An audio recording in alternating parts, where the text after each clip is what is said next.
Good morning दोस्तों। मैं कुलदीप, आपका दोस्त, आपका चहेता एजुकेशनल रिवर की तरफ से सभी का स्वागत है। और आज हम बात करते हैं सामाजिक धार्मिक गतिविधियों की, जो कि पुनर्जागरण काल के नाम से भी जानते हैं हम लोग इसको। और सबसे पहले जो पुनर्जागरण होता है वो यूरोप में होता है, ये चीज़ें हमको पता है। और फिर उसकी भारत में किस तरीके से पुनर्जागरण का काल आता है, इसमें सबसे पहला नाम आता है राजा राम मोहन राय। आधुनिक भारत के जनक के नाम से जाने जाने वाले लगभग 21 से अधिक भाषाओं को बोलना और समझना जानते थे। कुल मिला के भाषाओं पे पकड़ थी। भारतीय पुनर्जागरण के पिता भी कहे जाते हैं। और इनकी कुछ पत्रिकाएँ हैं, जैसे कि संवाद कौमुदी, जो कि बंगाली पत्रिका है और इंग्लिश में लिखा गया है। मिरातुल अखबार जो फारसी में है और बहुत ही इम्पोर्टेंट। फिर गिफ्ट टू द मोनोथेइज्म, यानी कि एकेश्वरवाद में विश्वास की बात की गई है। और इसी तरीके से कुछ अन्य, जैसे कुरान की बात की गई है, यहाँ पर है। कुरान का अनुवाद हिंदी में किया गया है। नैतिक तथा दार्शनिक शिक्षा में भी इनको जो है बहुत अच्छा माना गया है। साथ में राजा राम मोहन का दृष्टिकोण क्या था, जो कि वो चाहते थे कि समाज के लिए एक वैज्ञानिक दृष्टिकोण डेवलप किया जाए। भाईचारा, सामाजिक बराबरी वाले स्तर पर देखते थे सभी को एक जैसा।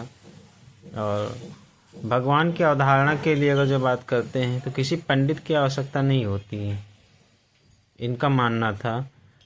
और कुछ अन्य इसी तरीके से इनके द्वारा, जैसे आत्मीय सभा का नाम दिया गया है। और हिंदू कॉलेज की भी बात की गई है 1817 में, 1817 में हिंदू कॉलेज, जो कि कलकत्ता में, और डेविड हार्टे की मदद से इसको ओपन किया गया था। शिक्षा में बहुत आगे तक इसको बढ़ाया गया था। 1825 में वेदांत कॉलेज, जब वेदांता की बात करते हैं तो ये भी इम्पोर्टेंट हो जाता है। और कई सारी जो हमारे भारत में कुरीतियाँ थीं, भारत में जो कुछ एविल्स थी, सोशल एविल्स, उनको जो है ठीक। और ब्रह्म समाज के स्थापना में इनका योगदान जाता है। 1829 में जो रेगुलेशन होता है उसके तहत सती प्रथा ख़त्म की गई। ब्रह्म समाज से जुड़े हुए लोगों के कुछ नाम हैं इस तरीके से, जैसे डेविड हेयर हैं, अलेक्जेंडर हैं, देवेंद्रनाथ जी हैं और ईश्वर चंद्र विद्यासागर जी हैं। दूसरा आपका है प्रार्थना समाज, जो कि 1863 में बम्बई में इसकी स्थापना की जाती है। और जो प्रार्थना समाज की स्थापना है वो 1867 में केशव चंद्र सेन की मदद से हुई थी। संस्थापक आत्माराम, जब पांडुरंग की बात की गई है यहाँ पर।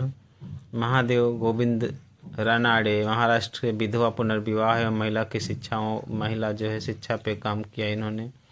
और आर.जी. भंडारकर, एन.जी. चंद्रावकर, और कुछ जो है इस तरीके से वर्ण व्यवस्था का विरोध और कुरीतियाँ जो उस समय जो सोशल इविल्स थी समाज में। सत्य शोधक समाज, जो कि बहुत ही इम्पोर्टेंट, यहाँ से एक क्वेश्चन पूछा ही जाता है।